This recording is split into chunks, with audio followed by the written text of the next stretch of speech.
Welcome to the Wholeness Principle, where part of what I'm trying to portray becoming whole as being, oh wow.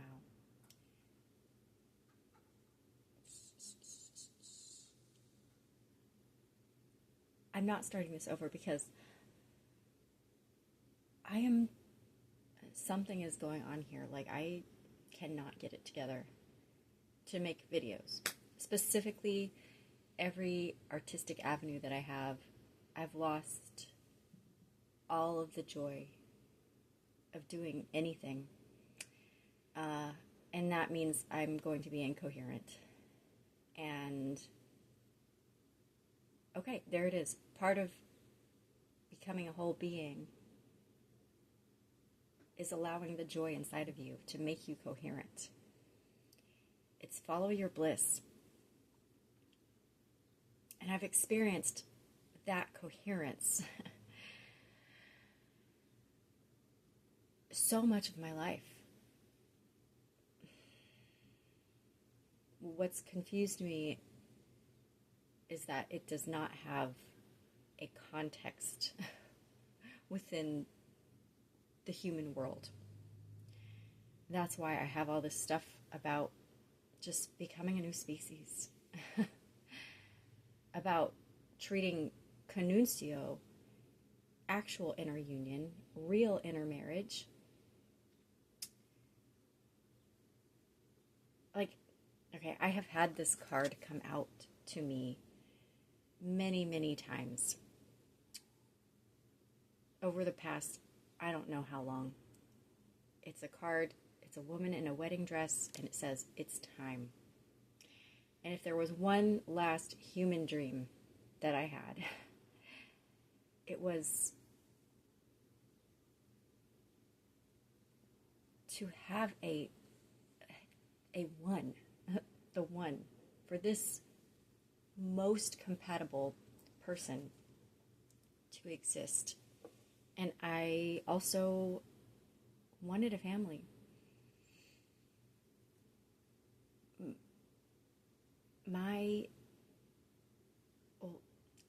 How any of that did not happen is because instead of that, I was following my wholeness, the wholeness inside of myself, which had a path of bliss, which brought it into coherence.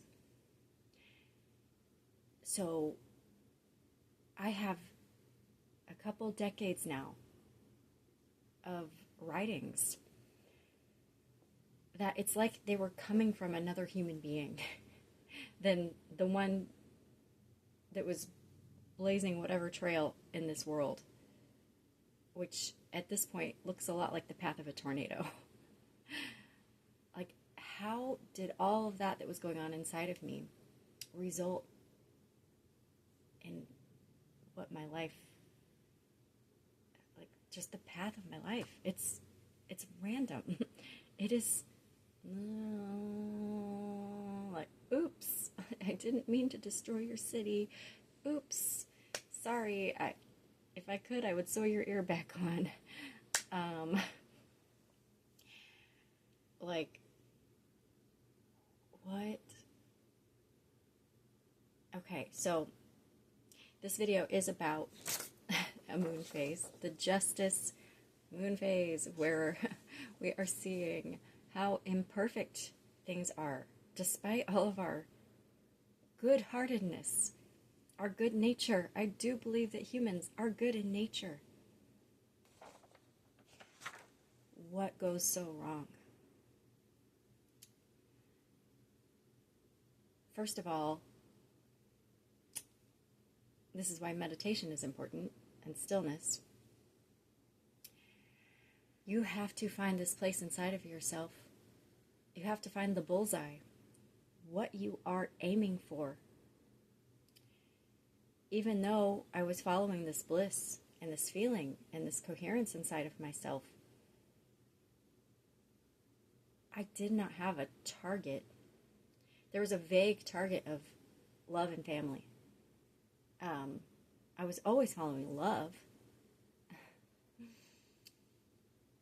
But love, uh, that is the thing that wears so many veils. And the outermost layers, the wedding ceremony does not resemble what union is. And union is the honeymoon. Union is all of those clothes off. And if that place is not a form of bliss for you, if you yourself, stark naked, cannot find bliss in your own body, in your mind, in your heart, let alone with another person who is also that whole, like two separate individuals have to be so joyous within their own beings to create joy together. And that, like, they can't be choosing the other person because that other person is what makes them happy, period.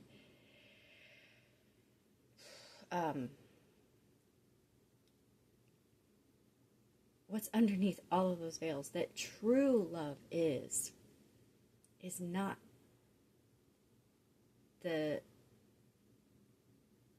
all these bad ideas that we are even costuming over. Like, instead of trying to find out what is actually underneath all the veils of love. Now, at this stage in the game, human beings are actually just creating new veils of their choice to place over what is actually inside of this enormous, beautiful, terrifying question deep at the heart of love. And it's all those things because it requires our total vulnerability and surrender. Total. So the process of life, this entire trail of imperfection, is the process of us getting unraveled so that we will get to that point, that we will even desire what is real. Anyway, we're talking about here a Gemini sun. There's a big blazing sun, and all of our beautiful notions of what love is, our Garden of Eden, this image of bliss in our heads. This is Gemini, the third sign of the zodiac, squaring the moon in Pisces. And somehow, the moon, the major arcana tarot card, the moon, which you would think would be associated with Cancer, but Cancer is the Chariot. You would think this would not be where the whole zodiac would end. The sign of Pisces merging in the cosmic ocean, which is also dissolution. How did the tarot card of the moon get associated with Pisces? And if you ask me, it's because human beings are food for the moon. Which is this ridiculous philosophy that appeared around Kundalini. I have barely even looked in it because I find it so ridiculous. Human beings are food for the moon only so much as the real truth I'm trying to reveal here, which is that human beings were created retarded. Retarded. Not stupid, not silly, not crazy. human beings were granted the most intelligence,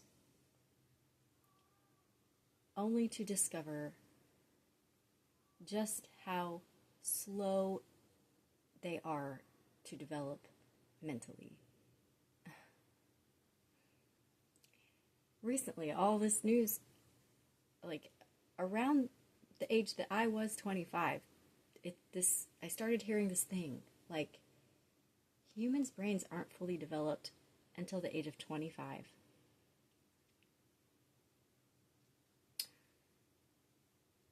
Yeah, this is the original Catch-22. Like, we are so smart.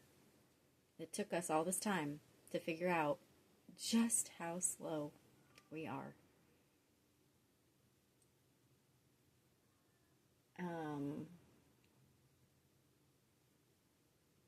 So, I think this card, the Moon, which is a card of illusion and fear, it is the dark side of Pisces.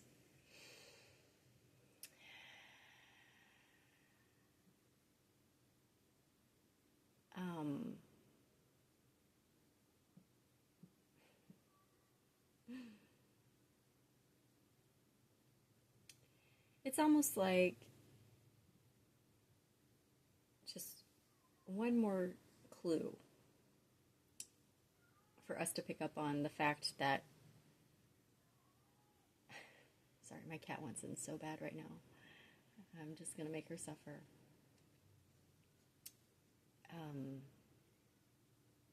We are never as finished as we think we are. And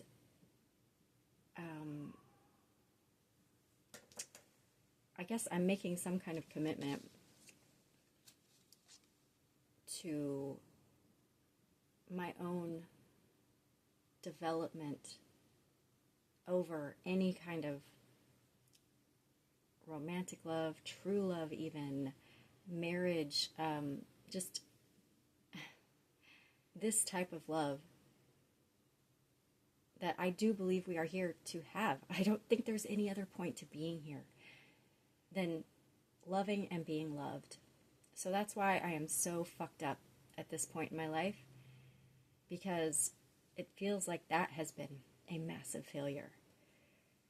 And I don't see the hope that I will be able to love and be loved in this life. I know that it just happens in so many ways, but literally, the things that I am looking for, I have never seen in another person, let alone another man. So I am searching for something that doesn't even exist yet. That's how I got to this conclusion that humans were created retarded. First of all, I started out trying to list things like, what would a man have to be? Because at this point, I've spent so much time alone that my standards are impossible. I was already being told my standards were impossible in high school, so it's only gotten worse as humans have also gotten worse in general. So it's like the gap only widens. Like, just me believing that love is a possibility for myself does require me believing in miracles.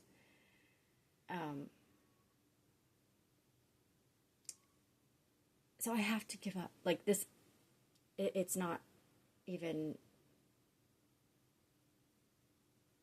Okay, I've spent 20 years of my life developing within the framework of the twin flame thing, but mostly resisting it, especially this runner-chaser thing. Like, I have, from 2006 to about now, like, he's been out of my mind for longer than this, but let's just say, because it's nice and clean, for the past 20 years,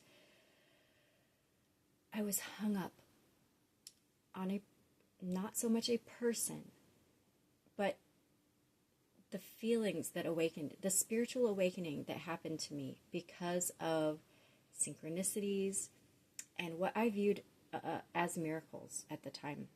Like, I've never had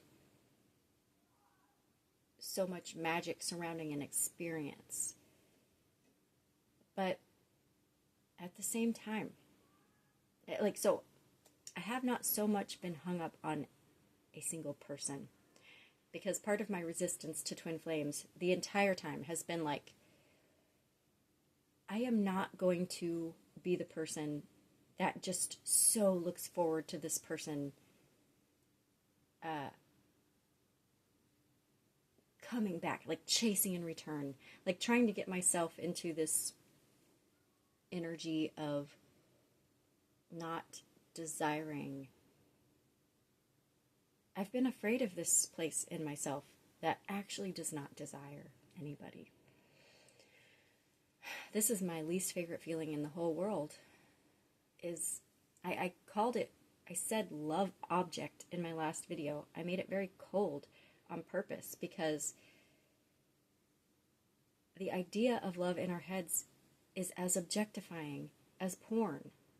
It really is. It's heart porn, but so is porn.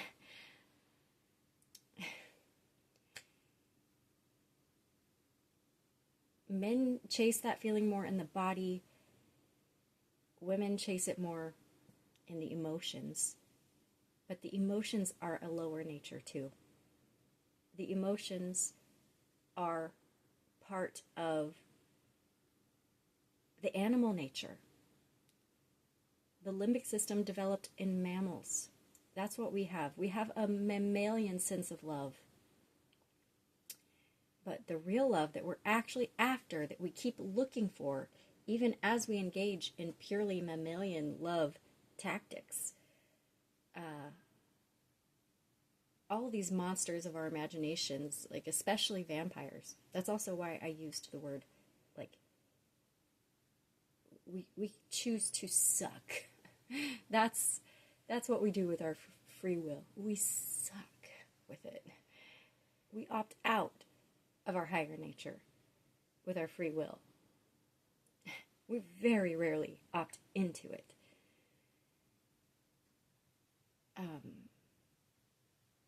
All these monsters of our imaginations that are us come from distortions in the mammalian nature, the lower nature,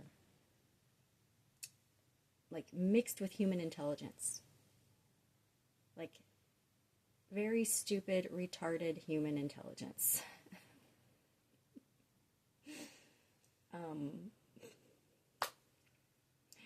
So anyway, okay, I have had to try to get myself back into a space of fun. It is so hard for me to have fun. That's why I just let my friend drag me on vacations. I am literally dragged. And my goal is to have fun, but really I just end up being the facilitator of her fun. And then upon reflection, I'm like, oh, that was really cool, and that was really cool, and that was really cool. I'm glad I went. But I cannot have fun at this stage of my life. And that's not my idea of where I should be ever. Like, I don't...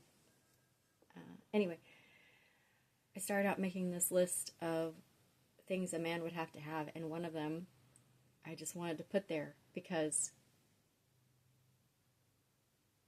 it's so ridiculous where people are at with this. It has to do with penis size, of all things. And it makes you laugh.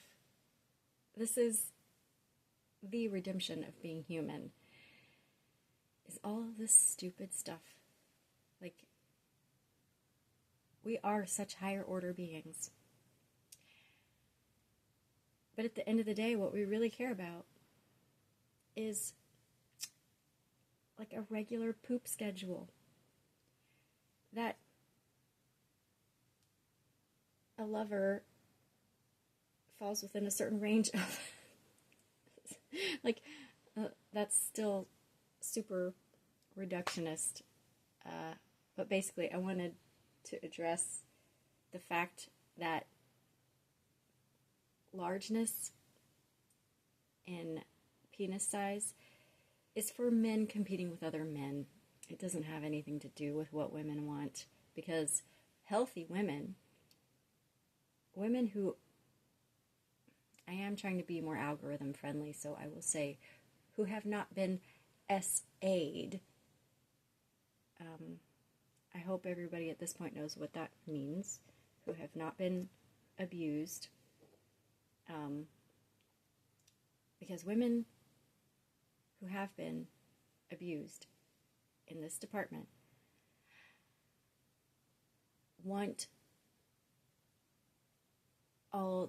they are entrained to want the violence, because it feels like passion. And the more a person who has been abused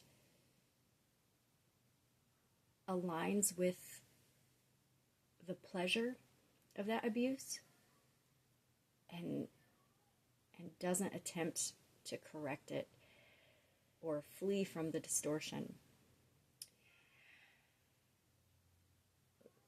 the more a female might just need more length, more girth, more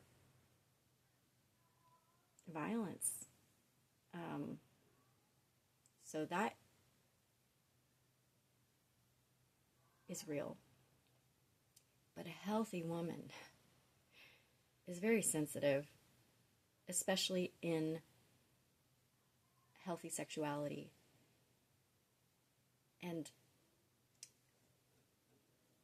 it does not require much. So my ideal penis size in a partner is 4.4 inches.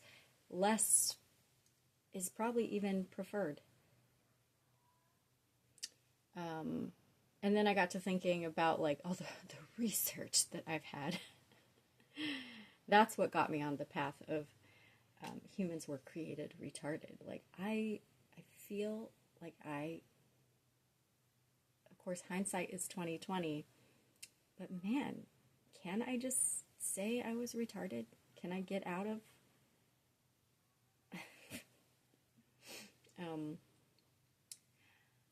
my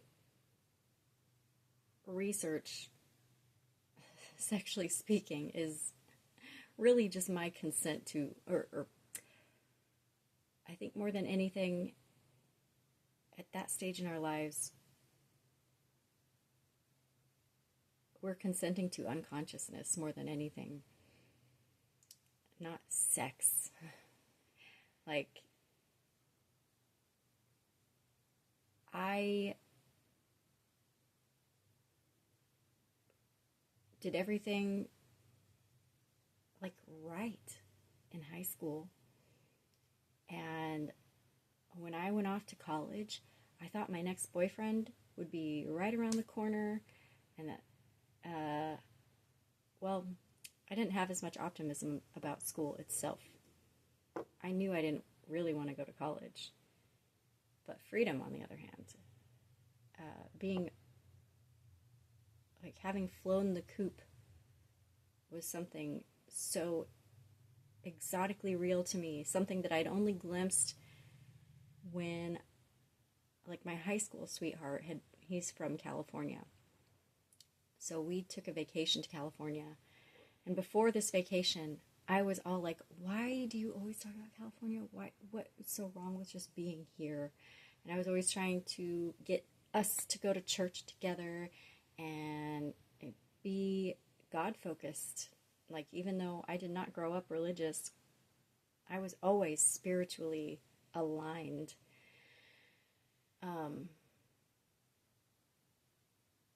So when I went on this vacation with him, I finally encountered for the first time a love that was bigger. like an excitement that was bigger than anything I'd ever known. Next to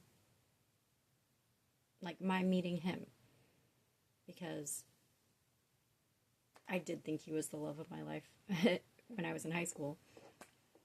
And then college was another experience that was just like, oh my gosh, there is so much more that I just did not even know existed.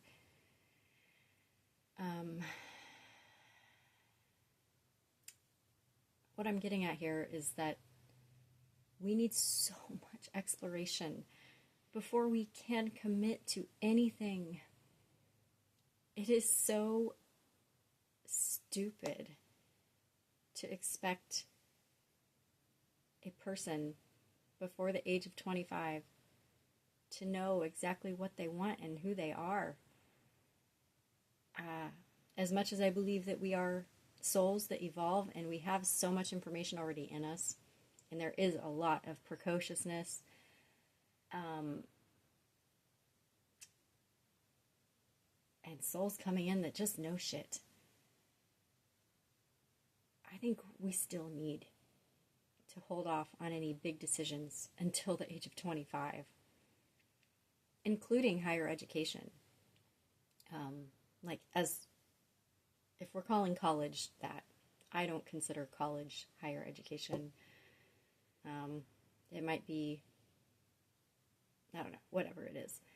It's like we should have the normal high school, like kindergarten to high school experience, and then we just need time to be free, non-judgmentally, completely free. Like, make your mistakes. And when you turn 25, make some choices. Make your mistakes, and then make your stakes. Like, where do you place your stake in life? But as it is, if there's any reason to feel that there's a great conspiracy in America, or, you know, a master demon named Satan behind everything, then what that entity does is rush us and rush us and rush us and like just pound fear into us every step of the way. Anxiety, worry, dysfunction.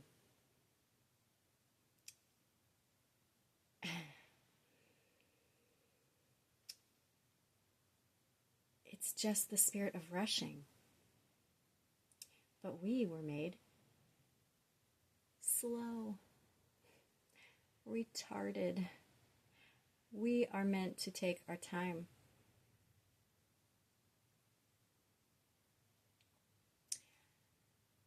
And I guess that's the journey from Gemini to Pisces in my mind. Is you can go as far out in the universe as you want, but it's always going to bring you back home to this closest, most humble celestial body, the moon, to your own fears and desires. You can't fake anything. You can't fake anything. You're going to be brought back full circle to who you truly are in the end. And you're going to have to face that. And you're going to have to become more. You're going to be stuck on the wheel of life until you get onto a track of higher being,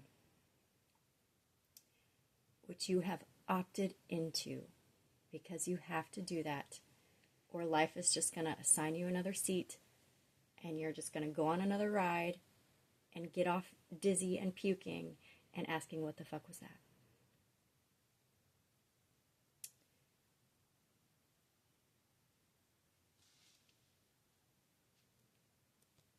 I think I said something here, but I don't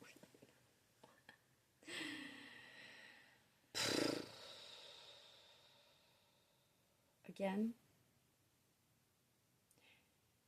just let it all be funny. Whatever it is. That's what be humble means. Be humbled.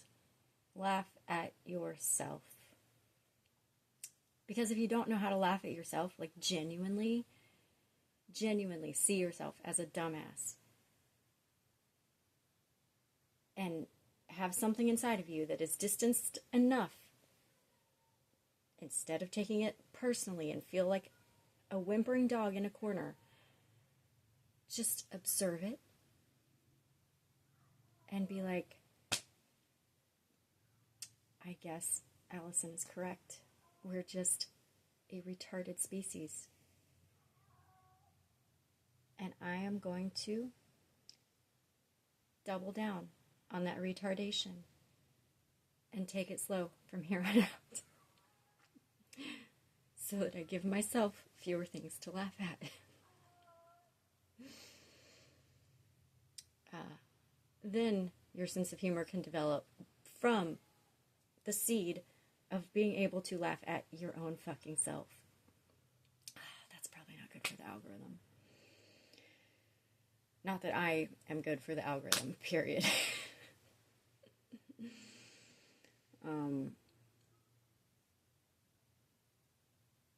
Because if you can't laugh at yourself, then your ability to laugh is entirely laughing at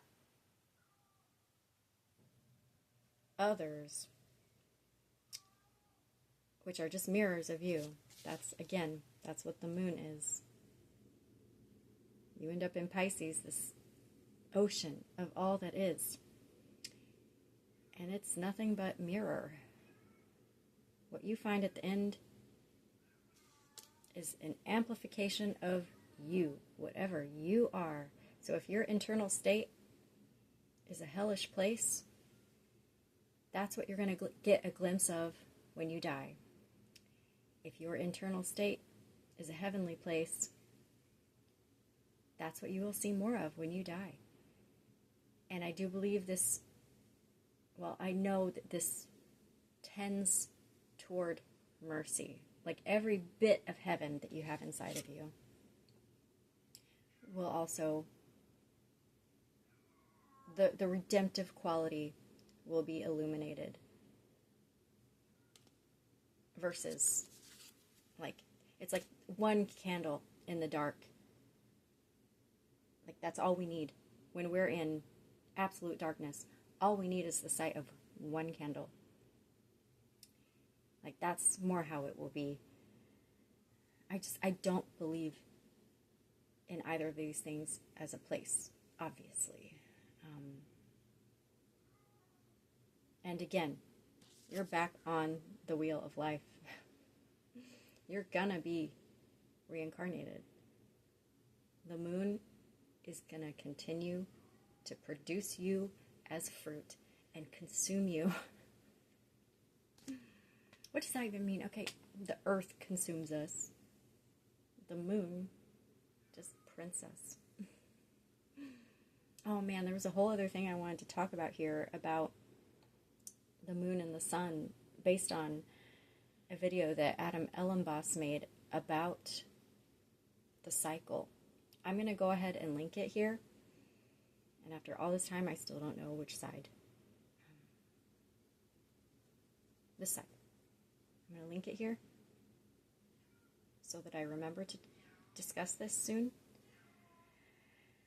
The quarter moons especially, to me, are intriguing. Because we have to learn to embrace the grit of life. And quarter moons are squares in astrology. That is more difficult of an aspect. And they've become like the first quarter moon is my favorite. That's where I see happiness every cycle.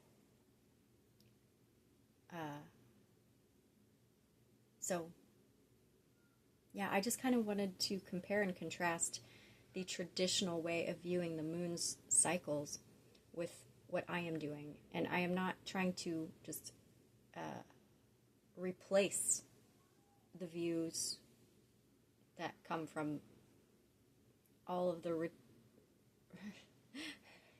retarded human history that came before. I'm trying to double down on the retardation to slow it down. Make it even simpler than it was before. And also get us out of agriculture metaphor and potentially reality.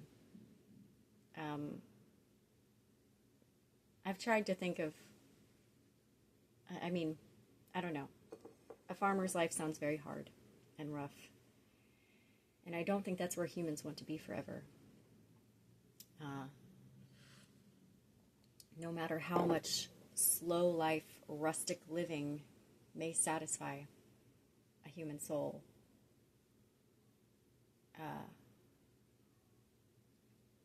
we're going to get more technologically advanced, and the really difficult ways of living of the past are going to be phased out.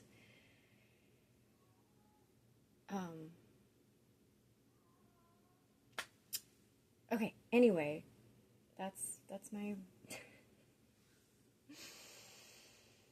video about our true nature and the true catch-22. It's not about insanity. It's about we are too smart, which is being too slow to catch on to how retarded we are.